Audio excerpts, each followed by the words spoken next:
आज मैं एक बहुत ही इम्पोर्टेंट वीडियो बहुत सारे स्टूडेंट के द्वारा और उनके डिमांड के आधार पर ये वीडियो हम आप लोगों को दे रहे हैं।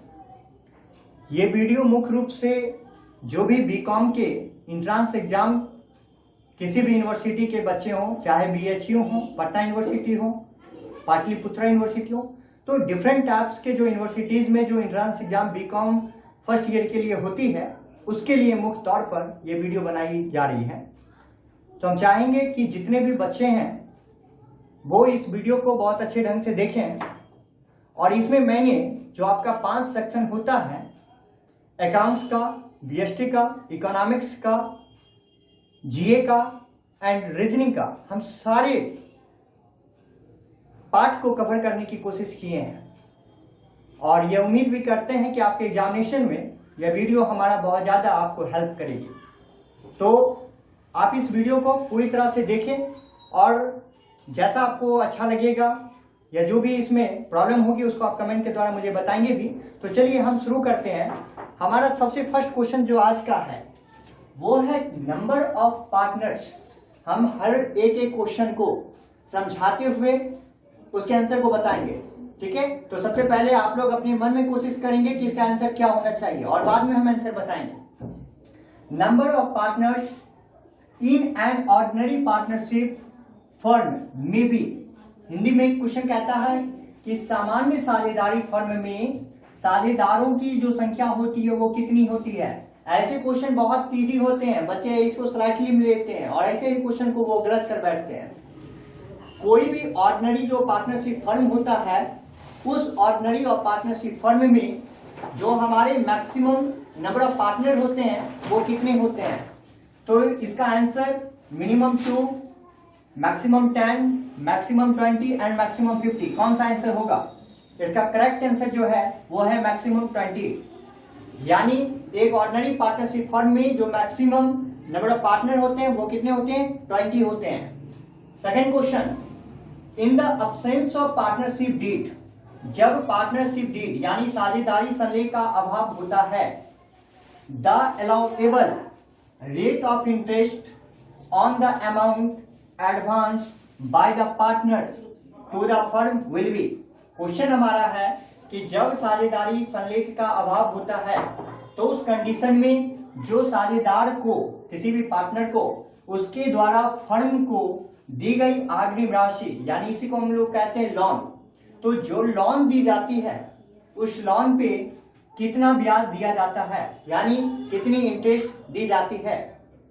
इसका ऑप्शन है आपके पास at the rate of 5%, at the rate of 6%, at the rate of 9% and 12%। इसका जो करेक्ट आंसर होगा वो आपका होगा 6%। आपने पढ़ा भी है क्लास 12 में, हम नीचे में शॉर्ट में बताते हैं कि in the absence of partnership deed,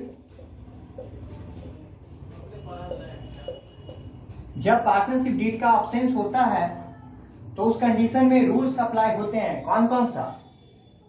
interest on capital नहीं दी जाएगी, किसी भी प्रकार की कमीशन बोनस नहीं दी जाएगी, सैलरी पार्टनर को नहीं दी जाएगी, interest on loan maximum 6% per annum दी जाएगी, जो अभी क्वेश्चन हमारा है, और जो भी प्रॉफिट होगा वो प्रॉफिट इक्वली डिस्ट्रीब्यूशन होगा। ये आपने पढ़ा भी है और इसको याद रखेंगे, यहां से एक क्वेश्चन हमेशा बनती ही बनती है।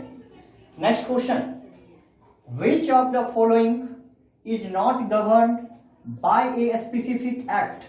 क्वेश्चन कहता है निम्न में से कौन से संगठन पर विशिष्ट अधिनियम लागू नहीं होते हैं। इसमें कौन से ऐसे बिजनेस होते हैं, इसमें से कौन से ऐसे संगठन होते हैं जिस पे किसी भी प्रकार का कोई भी स्पेसिफिक एक्ट लागू नहीं होता है। फर्स्ट ऑप्शन है सोल प्रोप्राइटर, एकल स्वामित्व। ऑप्शन बी पार्टनरशिप, साझेदारी। तीसरा कंपनी, और लास्ट ऑप्शन कोऑपरेटिव सोसाइटी, सहकारी समिति। इसका करेक्ट आंसर सोल प्रोप्राइटरशिप होगा। सोल प्रोप्राइटरशिप बिजनेस में किसी भी प्रकार का जो विशिष्ट अधिनियम होते हैं वो लागू नहीं होते हैं। नेक्स्ट क्वेश्चन,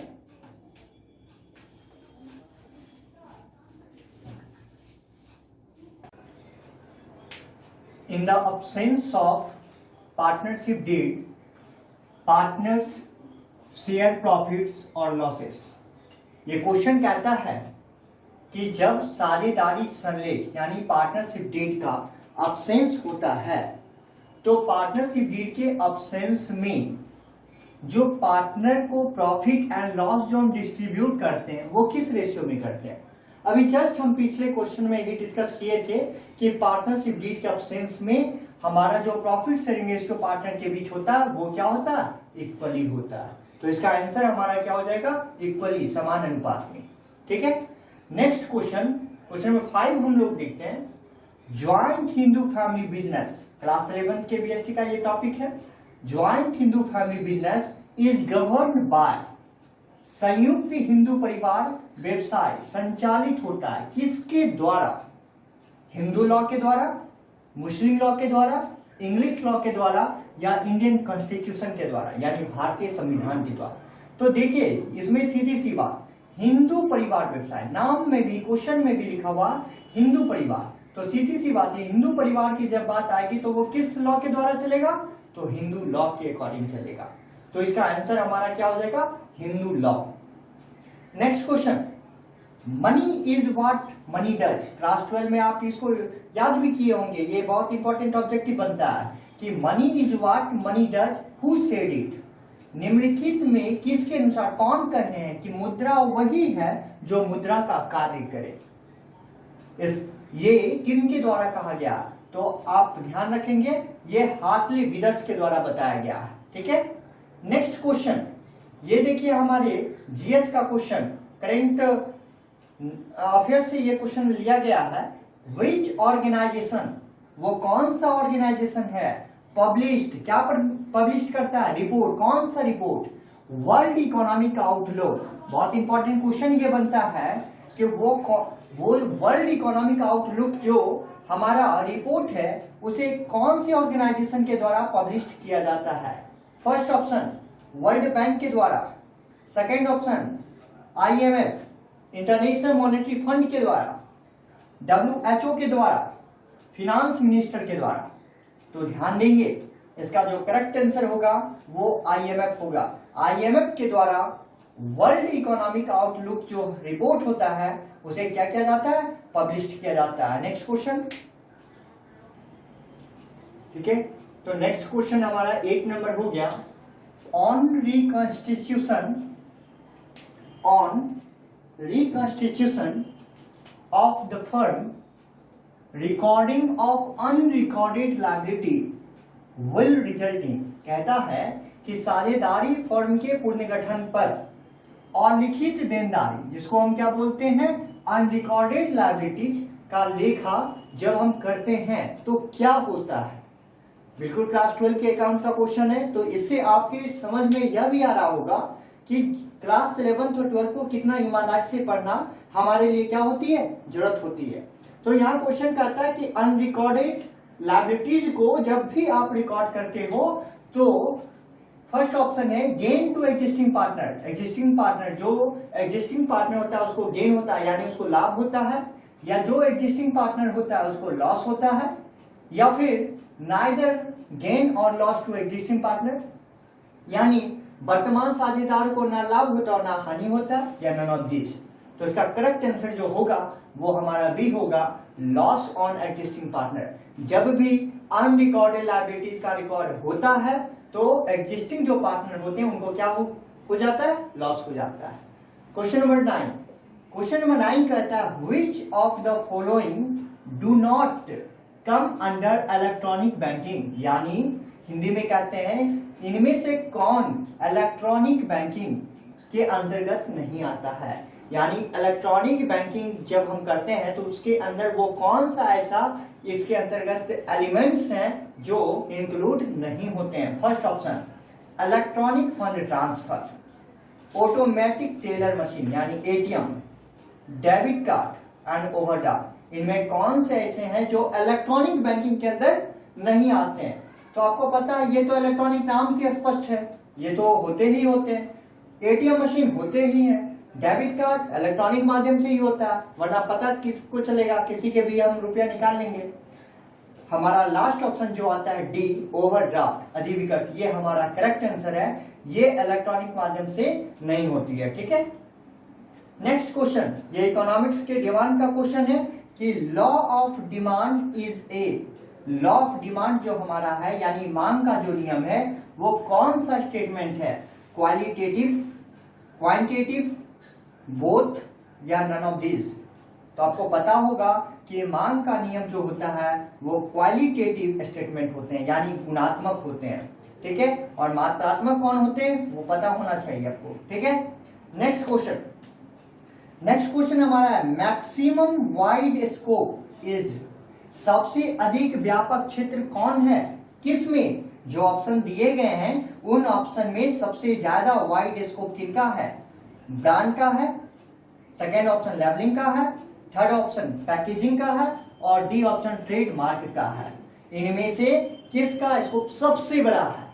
तो आपका इसका करेक्ट आंसर जो हो जाएगा वो हो जाएगा पैकेजिंग, क्योंकि पैकेजिंग जो होता है वो जितना बेटर होगा आपके प्रोडक्ट के जो मार्केट डिमांड होंगे वो उतने ज्यादा होंगे। तो इस आधार पे आपके मार्केट का जो सबसे वाइड स्कोप जो होते हैं, सबसे ज्यादा जो स्कोप होते हैं वो कौन होते हैं, पैकेजिंग की वजह से होते हैं। ठीक है,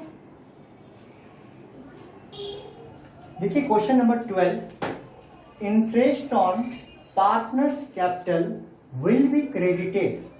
क्वेश्चन हमारा कहता है कि जो साझेदार होते हैं उसके पूंजी पर जो ब्याज होता है उसको कहाँ क्रेडिट किया जाता है। अगर आप अकाउंट्स को अच्छे से, कंसेप्ट अगर आपका अकाउंट का क्लियर है, अगर आप क्वेश्चन बनाए हो तो इस प्रकार के जो क्वेश्चन होते हैं उसको बनाने में कहीं से आपको प्रॉब्लम नहीं होगी।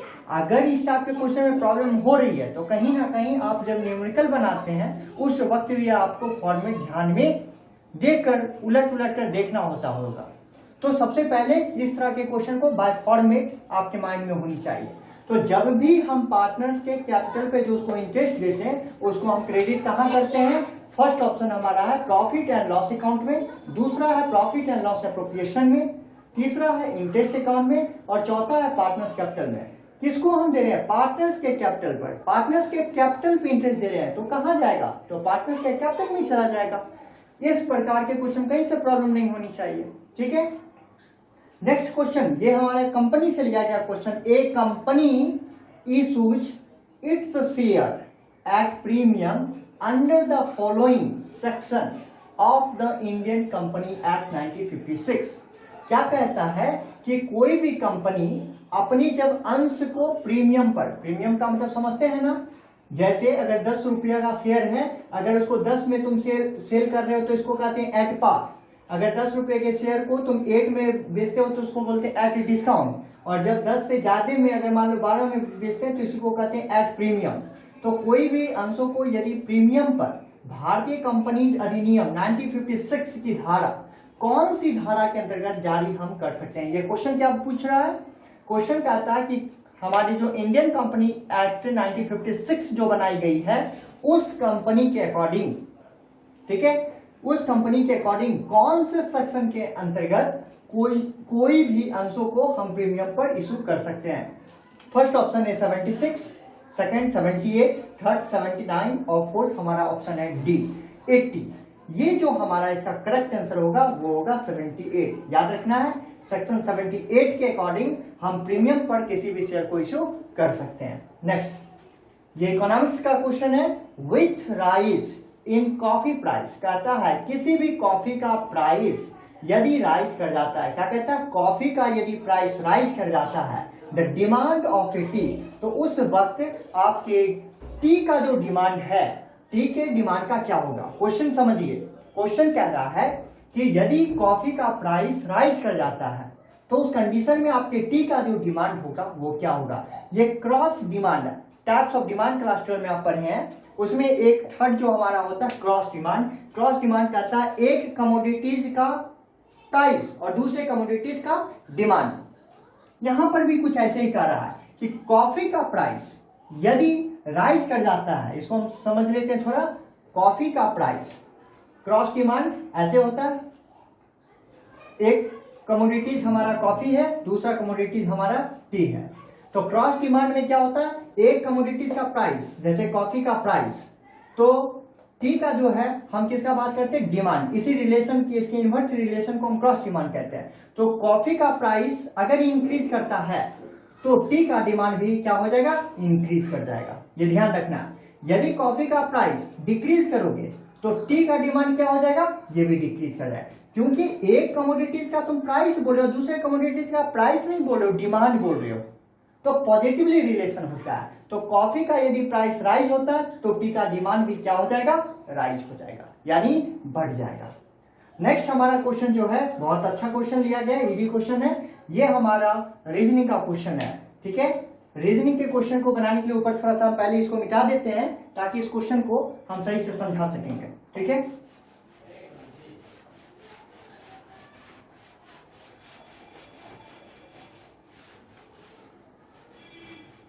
देखिए हमारा जो क्वेश्चन है वो क्वेश्चन कहता है कि इन ए सर्टेन कोडिंग, ये कोडिंग किया गया है किसको, स्टेपलर, एक वर्ड्स है स्टेपलर, स्टेपलर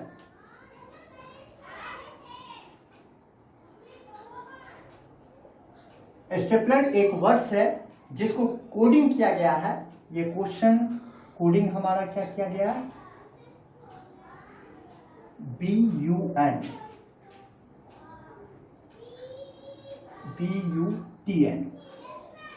क्वेश्चन हमारा किया गया है स्टेपलर को कोडिंग करके BUTNQDK।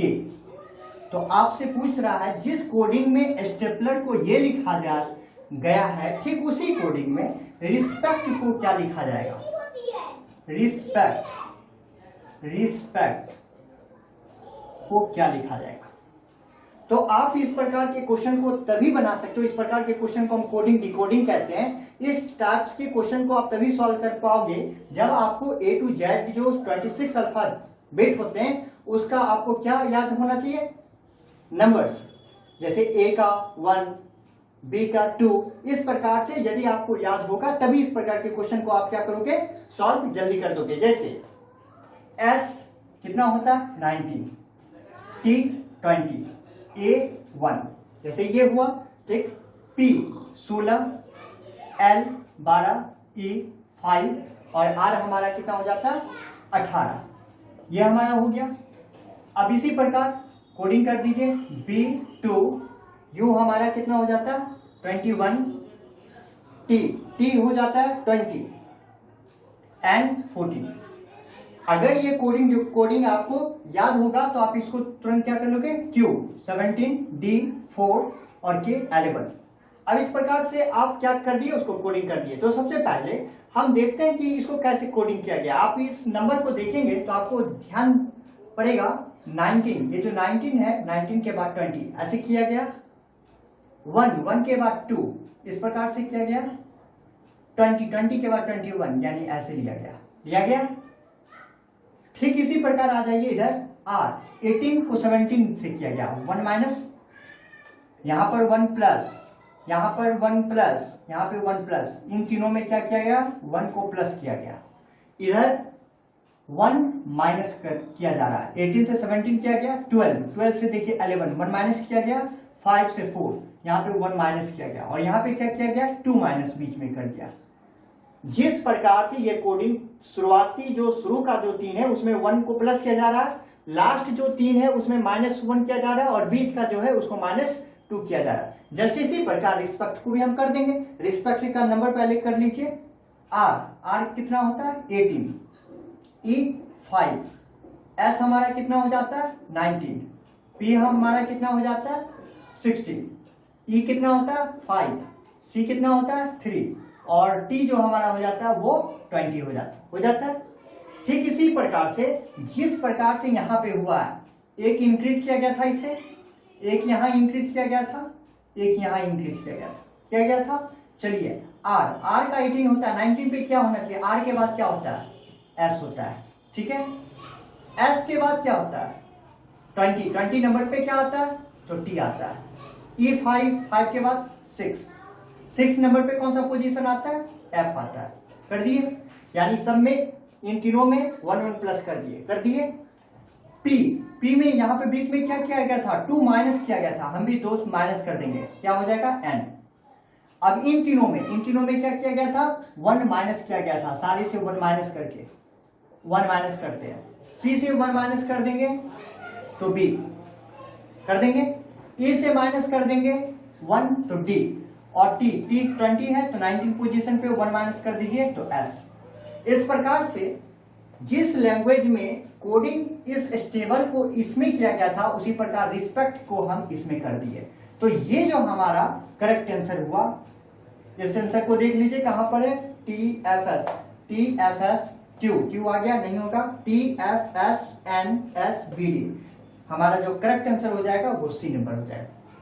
तो यहां पर जो आप देख रहे हो, तो यहां पे हम आपको समझाने के लिए पूरा बनाए, लेकिन एग्जामिनेशन में अगर मान लेते यहां पर अगर एस के बाद पहले क्वेश्चन में अगर बी दे देता, और अगर मान लीजिए यहां पर भी अगर ए लिखा रहता, तो हम पूरा नहीं करते, 3 मिल गया हम कर दिए, पूरा तभी हमको करना पड़ेगा जब इसका मैक्सिमम नंबर भी सारे ऑप्शन में जा रहा है, या लास्ट ऑप्शन जो है नन ऑफ दीज मेरा दे रखा है, तब उस कंडीशन में हमको पूरा को क्या करना होता है, कोडिंग करना होता है। तो कोडिंग ये टाइप का जो क्वेश्चन होता है बहुत इजी होता है, बस इसको आप प्रैक्टिस करोगे। ठीक है, नेक्स्ट क्वेश्चन देखिए। नेक्स्ट क्वेश्चन हमारा देखिए 16 नंबर क्वेश्चन आपका है, balance of partners current account are always. बहुत इजी क्वेश्चन है, कहता है कि पार्टनर्स का जो करेंट अकाउंट होता है, यानी जो भी साझेदार होते हैं, उस साझेदार का चालू खाता हमेशा क्या रहता है, डेबिट बैलेंस रहता है, क्रेडिट बैलेंस रहता है, डेबिट और क्रेडिट दोनों बैलेंस रहता है, या फिर नाइदर, ना डेबिट रहता है और ना क्रेडिट रहता है।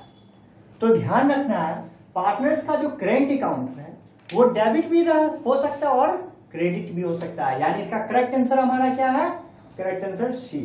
ठीक है, नेक्स्ट क्वेश्चन, ये क्लास 12 के बीएसटी में आप पढ़े हो कम्युनिकेशन चैप्टर, उसी में ग्रेपवाइन कम्युनिकेशन एज, हिंदी में इसको कहते हैं अंगूरी वेद, संदेश वाहन होता है।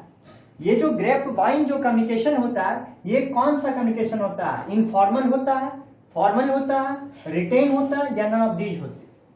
तो इसमें आपको ध्यान रखना है, ग्रेपवाइन जो कम्युनिकेशन जो बनता है वो इनफॉर्मल वे में बनता है।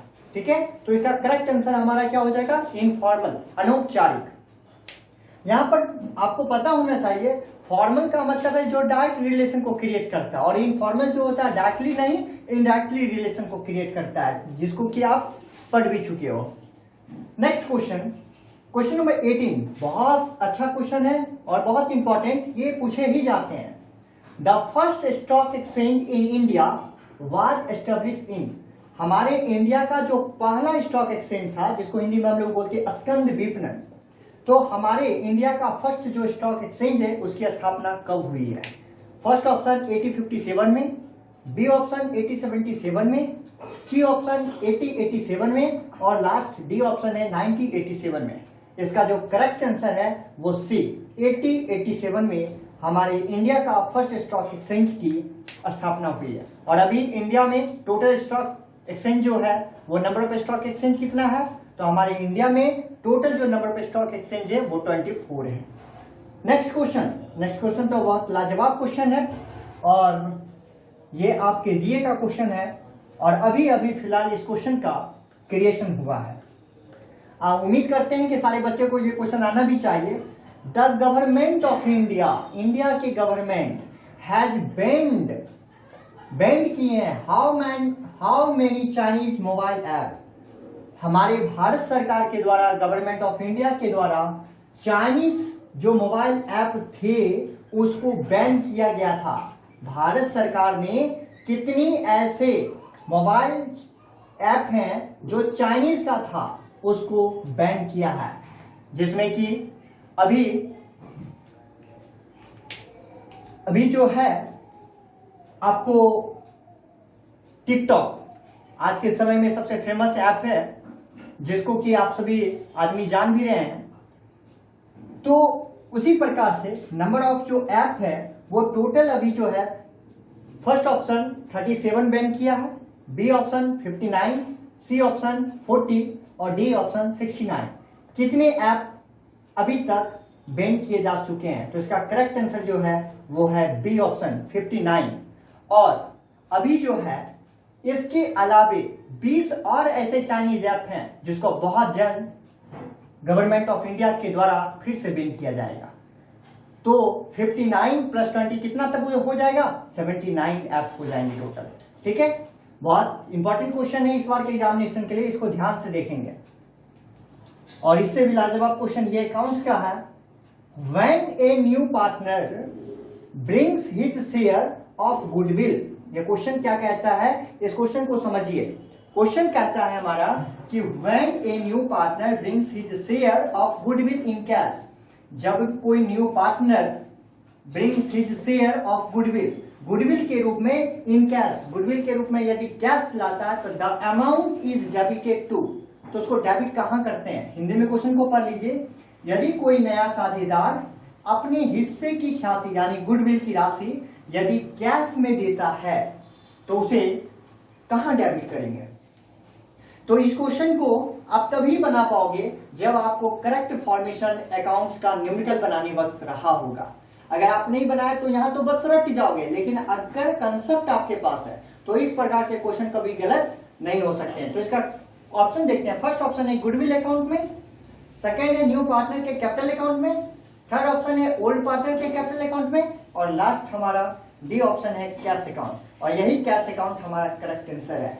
इसी कैश अकाउंट में कोई भी न्यू पार्टनर जब गुडविल के रूप में कैश लेकर आते हैं तो उस अमाउंट को डेबिट किया जाता है। अगर इस क्वेश्चन में थोड़ा सा चेंजेस कर दे, थोड़ा सा चेंजेस यह कर दे कि अगर गुडविल इन कैश यदि कैश के रूप में लाता है तब तो उसको डेबिट हम कैश अकाउंट में कर देते हैं। लेकिन अगर क्वेश्चन कहता है कि गुडविल के रूप में कैश के रूप में ना लाए तो उसे डेबिट कहां करेंगे? तो जब उसे कैश के रूप में नहीं लाया जाएगा तो हम न्यू पार्टनर के जो करंट अकाउंट होते हैं उसमें उसको क्या कर देंगे? डेबिट कर देंगे। नेक्स्ट क्वेश्चन देखते हैं आप।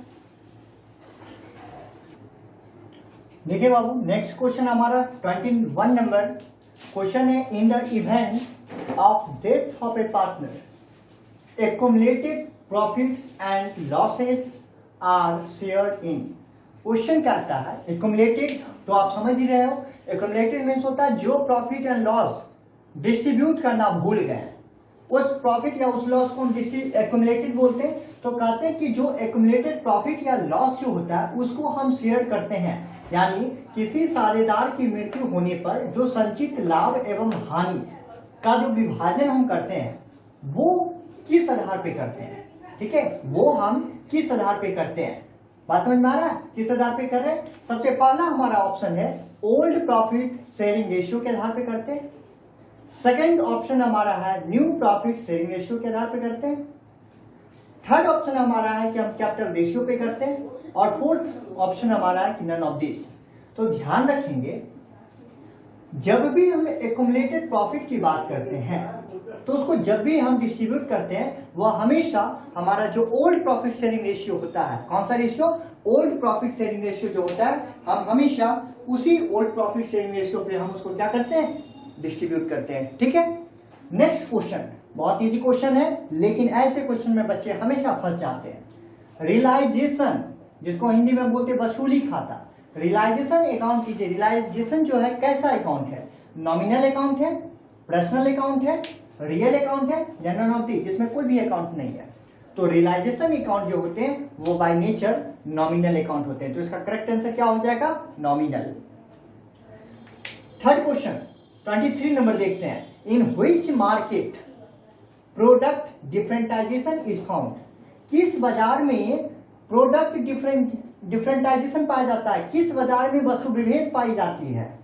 इसका फर्स्ट ऑप्शन है प्योर कंपटीशन मार्केट में पाई जाती है, परफेक्ट कंपटीशन मार्केट में पाई जाती है, मोनोपोली मार्केट में पाई जाती है या मोनोपोलिस्टिक कंपटीशन मार्केट में पाई जाती है। तो इसका करेक्ट आंसर जो है वो हो जाएगा मोनोपोली मार्केट। क्या पढ़ने में मजा आ रहा है? क्या लगता है कि आप एग्जामिनेशन क्लियर हो जाएगा, कंफर्म हो जाएगी? इस प्रकार से आप बस पूरी वीडियो लगे रहें। ठीक है, एक पर एक सारे जो भी आपके एग्जामिनेशन का जो टर्म है, चाहे अकाउंट्स, बीएसटी, इकोनॉमिक्स, वो सारी चीजों के क्वेश्चन को हम कवर करेंगे इस वीडियो में। नेक्स्ट क्वेश्चन हमारा जो है 24 नंबर, बड़ी लाजवाब क्वेश्चन है, ये रीजनिंग का क्वेश्चन है। अब इस क्वेश्चन को हम देखते हैं, लेकिन इस क्वेश्चन को देखने से पहले ऊपर थोड़ा प्लेस हम खाली कर लें।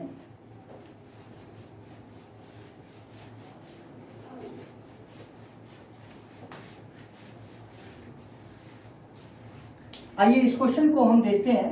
क्वेश्चन हमारा कहता है, pointing to a photograph, a girl tells Arman, I am the only daughter of this lady and her son is your maternal uncle. How is the speaker related to Arman's father? Reasoning के question को reading नहीं दिया जाता है, जैसे जैसे question कहेगा वैसे वैसे हम उसको करते चलेंगे, तभी इस क्वेश्चन को आप सॉल्व कर पाएंगे। आइए हिंदी में क्या कहता है, एक चित्र को दिखाते हुए, कोई मान लो चित्र है, ठीक है, ये मान लो कोई चित्र है, कहता है चित्र को दिखाते हुए लड़की ने अरमान से कहा, कोई लड़की है, कोई लड़की है, वो लड़की किसी अरमान नाम के लड़के से, मान लो एक अरमान कोई लड़का है, ठीक है, इस अरमान से कोई लड़की है जो अरमान से एक चित्र को दिखाते हुए कहती है कि मैं इस औरत की एकमात्र बेटी हूं। यानी इस चित्र में मतलब यहां पर कोई लेडीज है, ठीक है, कोई लेडीज है, उसको दिखाते हुए ये लड़की क्या कहती है कि मैं इसकी एकलौती बेटी हूं। यानी ये इसकी क्या हो गई, डॉटर हो गई, और ये इसकी क्या है, मदर हो गई, ठीक है। यानी वो गर्ल अपने डॉटर मदर के तरफ दिखाते हुए किसको कह रही है, अरमान से कह रही है कि मैं इस लेडी की एकलौती पुत्री हूं, ठीक है। अब देखिए क्या कहता है, और इसका बेटा, किसका बेटा, इस लेडीज के लिए इसका प्रयोग हुआ है, ठीक है, इसका बेटा तुम्हारा मामा है। यानी इस लेडी का एक बेटा है, यानी इस लेडी का एक बेटा है, यानी जो भी बेटा, ये इसकी बेटी है, और ये कह रही है कि इसका एक बेटा, तो इसका बेटा मतलब ये दोनों क्या हो गया, ब्रदर एंड सिस्टर, ये दोनों क्या हो गया, ब्रदर एंड सिस्टर हो गया। अब कहते हैं इसका बेटा तुम्हारा मामा है, यानी इसका जो बेटा है इसका, ये इसका कौन लग जाएगा, मामा लग जाएगा, ये मामा लग जाएगा, और मामा और ये कौन लग जाएगा, भगना लग जाएगा, लग जाएगा, समझ में आ रहा है। ये मामा हो गए और ये भगना साहब हो गए। अब कहते हैं बोलने वाली लड़की का, अब पहले थोड़ा समझ लो, ये लड़की अरमान से कह रही थी एक चित्र को दिखाते हुए कि मैं इसकी एकलौती पुत्री हूं, तो पुत्री का मतलब ये मदर हो गई, ये डॉटर हो गई, इसका बेटा जो है दोनों भाई बहन हो गया, और ये अरमान का ये कौन हो गया, मामा हो गया। यहां तक कोई प्रॉब्लम नहीं। अब क्वेश्चन में आगे क्या बोलता है, बोलने वाली लड़की, बोलने वाली लड़की कौन है, ये लड़की है, बोलने वाली लड़की का अरमान के पिता, अब पूछ रहा है अरमान के पिता, यानी मान लो अरमान के पिता कहने का मतलब ये अरमान है, इसके पिता की बात हो रही है, अरमान के फादर की बात हो रही है। आप थोड़ा सोचो, इस लेडी का दो ही बेटा बेटी, एक बेटी और एक बेटा, जब इसके बारे में बता ही दिया गया कि अरमान की ये मामा है, तो इसका तो काम ही खत्म हो गया। अब एकमात्र ये लड़की हो गई, इसके जो हस्बैंड होंगे, इसके जो हस्बैंड होंगे वही अरमान के कौन होंगे, फादर होंगे, ताकि ये दोनों के बीच का कौन सा रिलेशन बन जाएगा, हस्बैंड वाइफ का रिलेशन बन जाएगा, और ये अरमान जो है इन दोनों का क्या है, बेटा है, ठीक है। तो कहता है बोलने वाली लड़की का अरमान के पिता से क्या संबंध है, इन दोनों के बीच क्या संबंध बन रहा है, इन दोनों के बीच हस्बैंड एंड वाइफ का रिलेशन, ये तो फादर बता ही दिया, तो ये इन दोनों के बीच का रिलेशन क्या बन रहा है, तो वाइफ का रिलेशन बन रहा है। तो फर्स्ट ऑप्शन की तरफ चले आओ। फर्स्ट ऑप्शन हमारा कह रहा है सिस्टर इन लॉ, भाभी, तो नहीं भाई, वाइफ, बिल्कुल वाइफ करेक्ट आंसर हमारा है। तो इन दोनों के बीच जो है कौन सा रिलेशन बनता है, वाइफ का रिलेशन बनता है, ठीक है। चलिए नेक्स्ट क्वेश्चन देखते हैं। क्वेश्चन नंबर 25 हमारा है, for the firm interest on drawing, interest on drawing is, Hindi में कहते हैं कि फर्म के लिए आहरण पर ब्याज क्या है। जब आप पीएल एप्रोप्रिएशन अकाउंट बनाते हो तो पीएल एप्रोप्रिएशन में इंटरेस्ट ऑन कैपिटल आपको मिलता है, वो उस समय फर्म के लिए क्या हो जाता है, लॉस होता है। लेकिन ड्राइंग तो आप करते हो, तो फर्म के पॉइंट ऑफ व्यू से जो ड्राइंग पे आपको इंटरेस्ट पे करना पड़ता है वो फर्म के लिए क्या बन जाता है, प्रॉफिट बन जाता है। अगर यहीं पर इंटरेस्ट ऑन कैपिटल लिख देता तो वो फर्म के लिए क्या हो जाता, लॉस हो जाता। बस क्वेश्चन को अच्छे से समझना, अदरवाइज क्वेश्चन में कुछ भी नहीं होता है आपके एग्जामिनेशन में।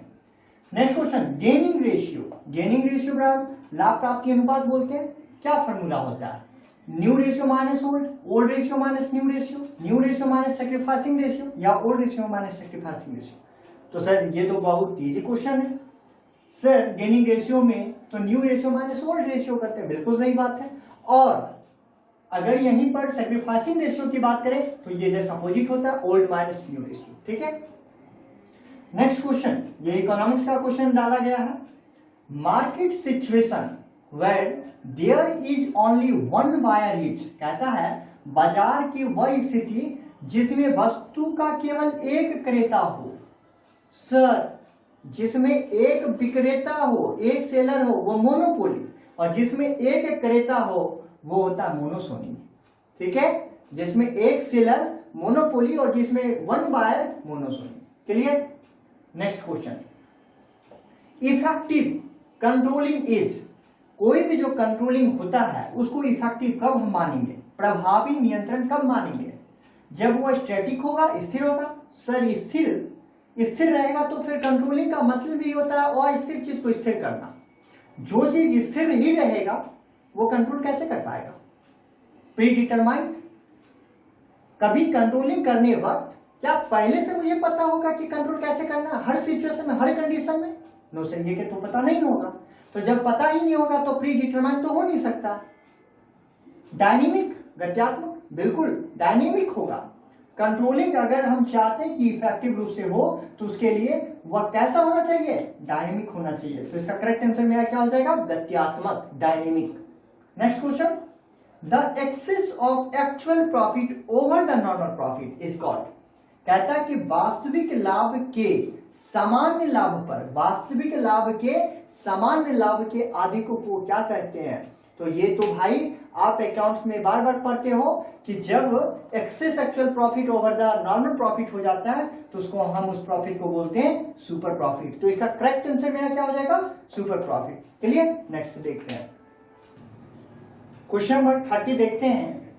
Share of goodwill bound in cash by the new partner is called, कहता है कि जब कोई नई साझेदार के द्वारा गुडविल का जो राशि लाया जाता है, गुडविल का जो अमाउंट लाया जाता है, यदि वो कैश के रूप में लाता है तो उस कैश के रूप में लाए गए गुडविल का जो अमाउंट था उसको क्या बोला जाता है, एसेट्स, प्रॉफिट बोलते हैं, प्रीमियम बोलते हैं, या कुछ भी नहीं, इनमें से कुछ नहीं। तो इसका करेक्ट आंसर जो है वो प्रीमियम है। आप पढ़ भी चुके हैं कि जब कोई भी न्यू पार्टनर आता है, यदि वो अपने गुडविल का जो अमाउंट होता है यदि वो कैश के रूप में लाता है तो उसको हम क्या बोलते हैं, प्रीमियम। क्वेश्चन में भी न्यूमेरिकल में आप देखते हैं कि लिखा रहता है प्रीमियम के रूप में लाना, ठीक है। नेक्स्ट क्वेश्चन, रीवैल्यूएशन अकाउंट या रीवैल्यूएशन को हम लोग बोलते हैं profit and loss adjustment account. कभी कभी क्वेश्चन ऐसे भी बोलता है रीवैल्यूएशन अकाउंट इज आल्सो, तो रीवैल्यूएशन अकाउंट बोल रही है या profit and loss adjustment account बोलिए, दोनों सेम होता है। तो वो बाय नेचर कौन सा अकाउंट होता है, रियल अकाउंट, जिसको हिंदी में पूर्ण मूल्यांकन बोलते हैं, या लाभ हानि समायोजन बोलते हैं। ये हमारा कौन सा अकाउंट होता है, रियल अकाउंट होता है, पर्सनल होता है, नॉमिनल होता है, या इनमें से कोई नहीं। तो वो हमारा कौन सा अकाउंट होता है, नॉमिनल अकाउंट होता है। करेक्ट आंसर इसका क्या होगा, नॉमिनल। तो ध्यान देंगे, पीएल एप्रोप्रिएशन हो, रिवैल्यूएशन हो, रियलाइजेशन हो, ये सारे के सारे account by nature nominal account होते हैं। बस एक आपको ध्यान रखना है कि रिसिप्ट एंड पेमेंट, जब आप नॉट फॉर प्रॉफिट ऑर्गेनाइजेशन पढ़े हो तो उसमें जो रिसिप्ट एंड पेमेंट अकाउंट होते हैं बस वही बाय नेचर रियल अकाउंट होते हैं। फिर इनकम एंड एक्सपेंडिचर जो बनाए वो भी हमारा कौन सा अकाउंट है, nominal account. Next question, the foremost stock exchange, एक स्टॉक एक्सचेंज का क्वेश्चन आ भी चुका है कि स्टॉक एक्सचेंज एस्टेब्लिश कब हुआ था। तो उसमें बताए थे कि स्टॉक एक्सचेंज 1887 में एस्टेब्लिश हुआ था। अब स्टॉक एक्सचेंज पूछ रहा है कि the foremost stock exchange was establish in, विश्व में सबसे पहले स्कंद विपणन की स्थापना कहाँ हुई थी। हमारे इंडिया में दिल्ली में हुई थी, लंदन में हुई थी, अमेरिका में हुई थी, या जापान में हुई थी। तो इसका करेक्ट आंसर जो होगा वो होगा लंदन। लंदन में ही स्टॉक एक्सचेंज सबसे पहले स्थापना की गई थी।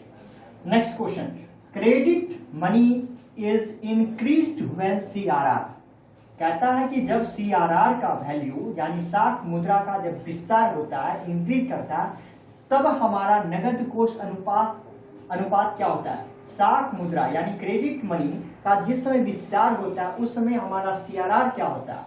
उस समय सीआरआर फॉल करता है, राइज करता है, दोनों कर जाता है या कुछ भी नहीं। तो ध्यान देंगे जैसे ही हम क्रेडिट मनी को इंक्रीज कर रहे हैं कहीं ना कहीं सीआरआर को डिक्रीज करना होगा। सीआरआर डिक्रीज करेगा तभी तो मनी का क्रिएशन होगा। सीआरआर का रेट अगर बढ़ा दोगे तब तो मनी क्या होगा? और कम हो जाएगा। तो when CRR falls. Clear? Next question, depreciation expenses are included in, घिसावट व्यय जिसको डिप्रिसिएशन हम बोलते हैं, ठीक है, किस में सम्मिलित रहता है? जीएनपीएमपी में, एनएनपीएमपी में, एनएनपीएफसी में, या इनमें कोई नहीं? तो आप पहले से जान जाओ, पहले क्लास में बताया भी जा चुका है कि जीएनपी या एनएनपी या एनएनपी, तो जी जो शुरू का जी होता है इसका मतलब होता है ग्रॉस, और इसी ग्रॉस में डिप्रिसिएशन जो होते हैं वो इंक्लूडेड होते हैं। जिसके शुरू में एन आ गया, इस शुरू में एन का मतलब तो हो जाता है नेट। नेट का मतलब डिप्रिसिएशन नॉट इंक्लूडेड, इसमें डिप्रिसिएशन इंक्लूड नहीं रहता है। जब जी शुरू में रहता है तो इसी का मतलब होता है ग्रॉस, जिसमें मतलब होता है कि डिप्रिसिएशन इंक्लूडेड। तो सबसे पहले क्वेश्चन में बोल रहा है डिप्रिसिएशन किस में इंक्लूड है? तो डिप्रिसिएशन जीएनपीएमपी में इंक्लूड है। ठीक है, next question, for luxury goods the demand is, विलासिता वस्तु की मांग कैसी होती है? इन इलास्टिक होती है यानी बेलोचदार होती है, इलास्टिक होती है यानी लोचदार होती है, हाईली इलास्टिक होती है अत्यधिक लोचदार होती है, या परफेक्टली इन इलास्टिक होती है पूर्णतया बेलोचदार होती है। तो आप ध्यान रखेंगे जितने भी आपके लग्जरी गुड्स हैं जो ऐसो आराम के लिए यूज हम लोग करते हैं, टीवी, फ्रिज, एसी, ये सभी के सभी हमारे लग्जरी गुड्स होते हैं, और इनका जो डिमांड कर्व होता है वो हाईली इलास्टिक होता है। कैसा होता है? हाईली इलास्टिक होता है। इसमें जो प्राइस का इफेक्ट पड़ता है वो जस्ट अपोजिट पड़ता है। तो इसका करेक्ट आंसर हो जाएगा हाईली इलास्टिक यानी अत्यधिक लोचदार। नेक्स्ट क्वेश्चन देखते हैं, 36 नंबर क्वेश्चन देखते हैं, कैपिटल मार्केट डील्स इन, बहुत इजी क्वेश्चन है लेकिन हर बार बच्चे इस क्वेश्चन में मिस्टेक कर जाते हैं कि कैपिटल मार्केट का जो संबंध होता है वो शॉर्ट टर्म के साथ होता है, मीडियम टर्म के साथ होता है, लॉन्ग टर्म के साथ होता है, या इनमें कोई नहीं।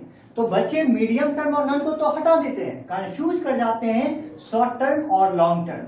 तो ध्यान रखना है इस कैपिटल मार्केट का जो करेक्ट आंसर है वो क्या होता है? Long term. लेकिन अगर यही कैपिटल मार्केट की जगह मनी मार्केट अगर दे देता तो मनी मार्केट का आंसर क्या होता? Long term. कौन सा मार्केट? मनी मार्केट का हो जाता शॉर्ट टर्म, और कैपिटल मार्केट का करेक्ट आंसर क्या होगा? Long term. ठीक है, next question 37 number, the Giffen goods, Giffen goods जिसे घटिया वस्तु भी कहते हैं, इनकम के कम होने पर जिस वस्तु को हम परचेज करते हैं उस कमोडिटीज को हम गिफेन गुड्स कहते हैं। तो कहता है for Giffen goods price elasticity of demand is, Giffen वस्तुओं के लिए कीमत मांग की लोच कैसी होती है? पॉजिटिव होता है। क्या होता है? पॉजिटिव होता है। गिफेन गुड्स के साथ प्राइस इलास्टिसिटी ऑफ डिमांड का रिलेशन पॉजिटिव होता है। Next question 38 number, on dissolution of a firm credit balance of partners capital account is paid to, कहता है कि फर्म के विघटन के समय साझेदार की जो पूंजी खाते होते हैं उसमें जो भी बाकी है उसका भुगतान कौन करता है? साझेदार के, पार्टनर्स के डिसोल्यूशन, फर्म के डिसोल्यूशन के टाइम में जो भी क्रेडिट बैलेंस ऑफ पार्टनर्स होते हैं उसके कैपिटल अकाउंट को पेड कौन करता है?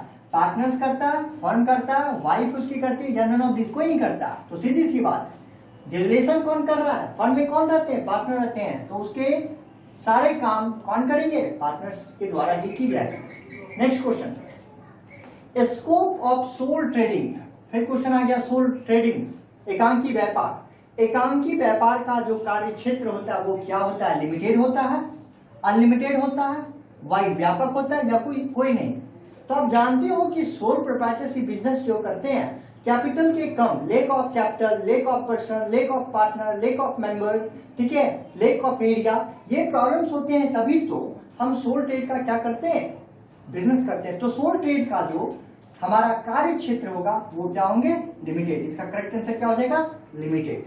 Next question 14 number, according to which section, कौन से सेक्शन के अकॉर्डिंग द कंपनी एक्ट, जो हमारी कंपनी एक्ट 1956 है, shares are issued at discount. आइए इस क्वेश्चन को थोड़ा ध्यान से समझेंगे। इससे पहले एक क्वेश्चन हमारे पास आया था, वो था एट प्रीमियम, और ये क्वेश्चन आ रहा है एट डिस्काउंट। कहता है कंपनी अधिनियम की किस धारा के अंतर्गत अंश कटौती पर निगमित किए जा सकते हैं।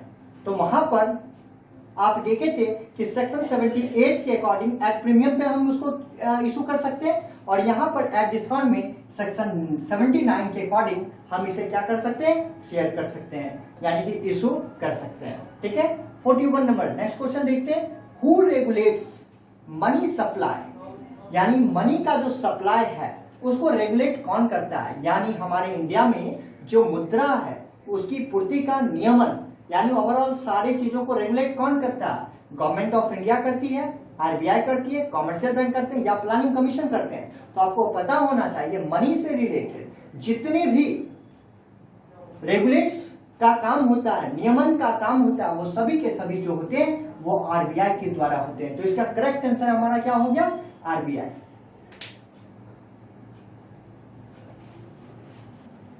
आइए 42 नंबर क्वेश्चन देखते हैं। बहुत ही लाजवाब क्वेश्चन है। मजा आ रहा है ना पढ़ने में कि नहीं आ रहा है?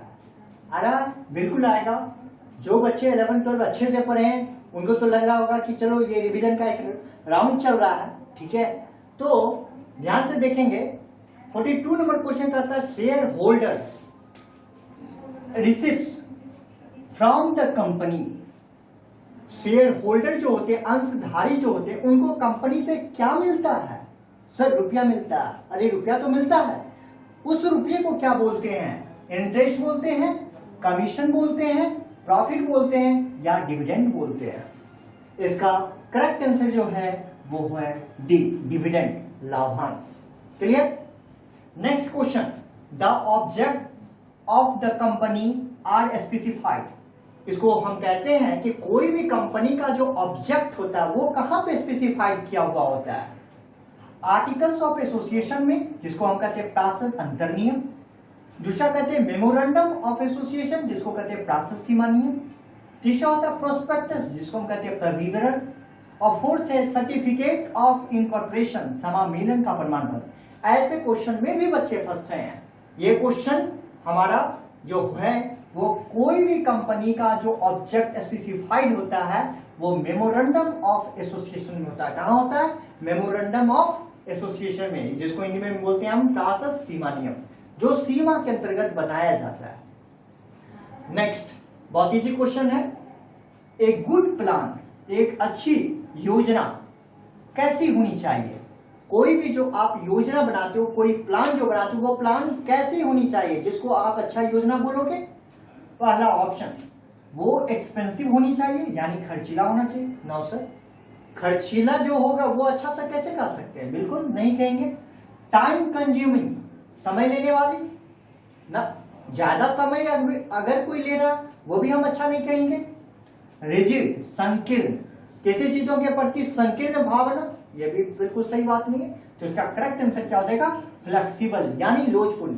यानी एक अच्छी प्लान, एक गुड प्लान जो है फ्लेक्सिबल होनी चाहिए, यानी जिसके अकॉर्डिंग, ठीक है, जैसा हमें सिचुएशन आएगा उसके अकॉर्डिंग हम अपने प्लान को भी क्या कर सकेंगे?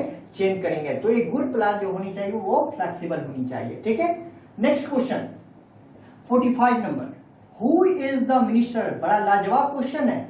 ठीक है, ये हमारा जीएस का क्वेश्चन है।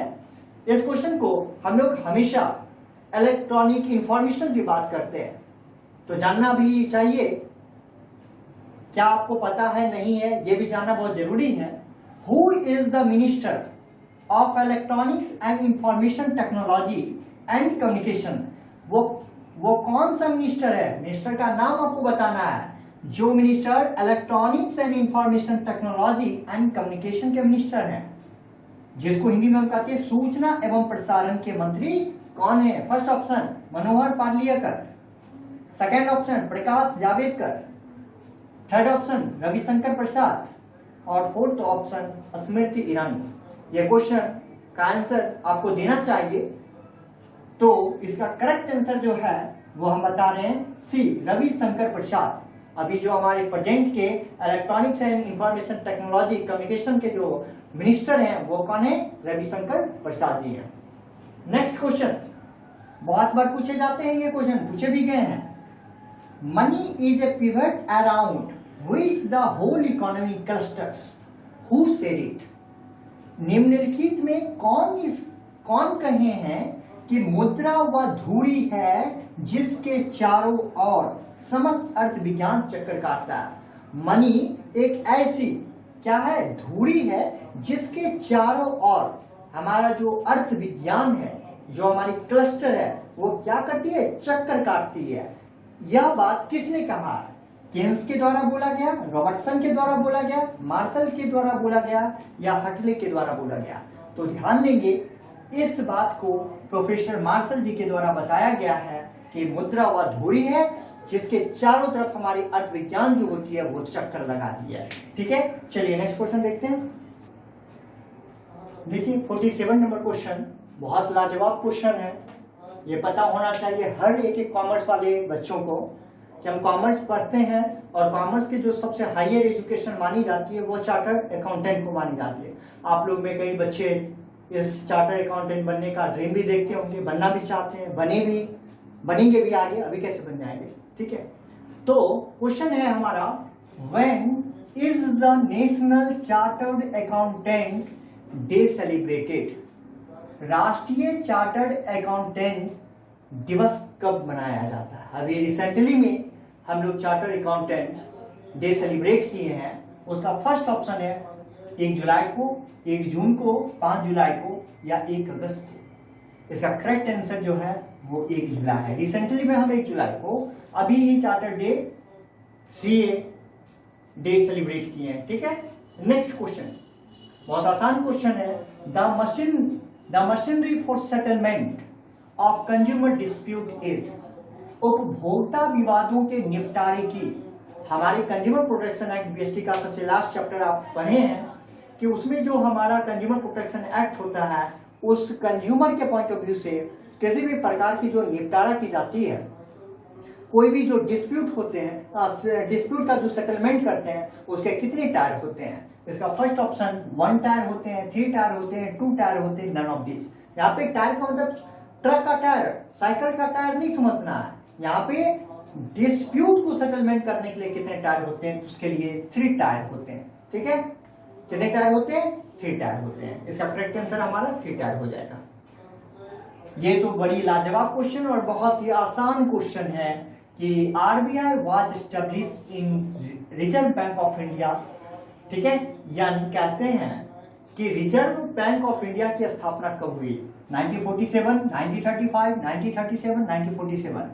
आप सभी बच्चे इस क्वेश्चन को तो निश्चित रूप से जानते हैं, आप इसको बताएंगे भी।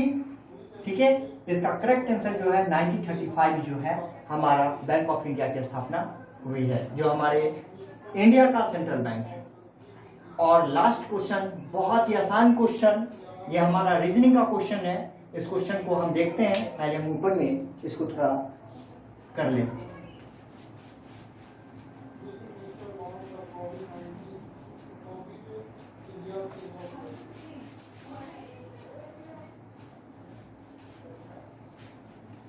ठीक है, इस क्वेश्चन को बनाने से पहले, ठीक है, इस क्वेश्चन को बनाने से पहले हम डायरेक्शन का क्वेश्चन ये है।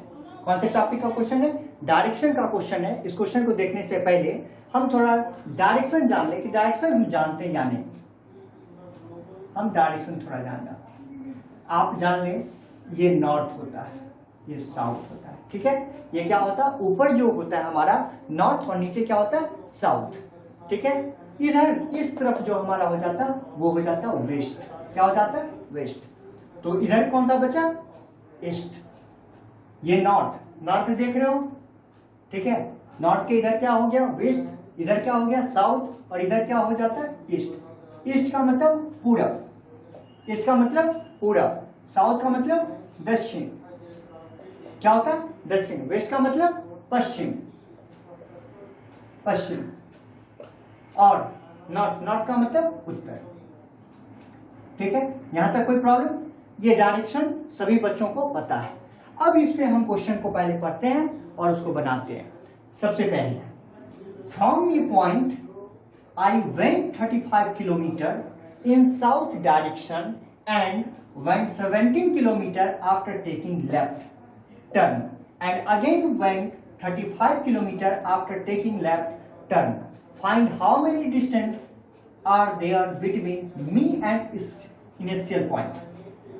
देखिए, रीजनिंग या किसी भी क्वेश्चन को बनाने से पहले सिर्फ क्वेश्चन को नहीं पढ़ना, क्वेश्चन जैसे जैसे बोलता है वैसे वैसे हम उसको करते चलते। डायरेक्शन किया हम कर दिए, अब इसी डायरेक्शन के आधार पे हम हिंदी में क्वेश्चन देखते हैं, पढ़ लेते। किसी बिंदु से, मान लो कोई ये बिंदु है, ठीक है, मान लो ये एक बिंदु है, ये एक बिंदु है, क्या कहता है, किसी बिंदु से मैं 35 किलोमीटर दक्षिण दिशा में, दक्षिण का मतलब साउथ, साउथ दिशा में चले। चलो यहां से हम साउथ दिशा में चले, ये हमारा साउथ दिशा है। यहाँ पे अभी हम खड़े हैं, ये मेरा इनिशियल पॉइंट, इस पॉइंट पे अभी हम खड़े हैं और इनिशियल पॉइंट से हमको क्या कहता है कि हम साउथ के तरफ 35 किलोमीटर चले।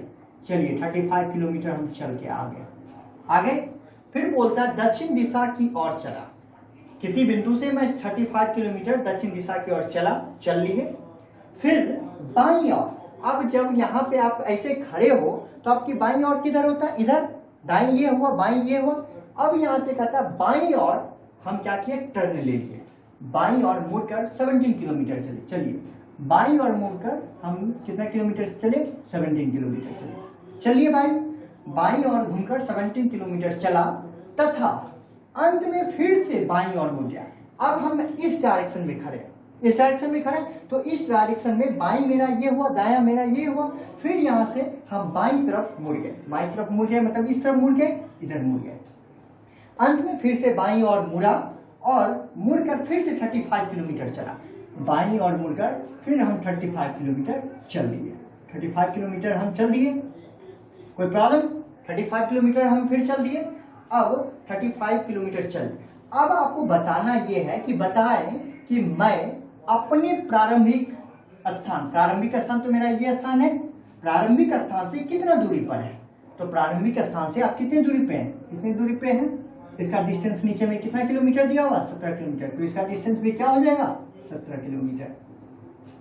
तो इसका करेक्ट आंसर आपका क्या हो जाएगा, 17 किलोमीटर। कोई प्रॉब्लम इसमें नहीं। इस प्रकार से हम आज आपके एग्जामिनेशन के पॉइंट ऑफ व्यू से फिर भी वैसे क्वेश्चन देखे हैं और सारे जितने भी आपके एग्जामिनेशन के पार्ट हैं, अकाउंट्स का हो, बीएसटी का हो, इकोनॉमिक्स का हो, रीजनिंग का हो, जीएस का हो, हम सारे टाइप के क्वेश्चन को इसमें डालें और बहुत लाजवाब क्वेश्चन सब डालें।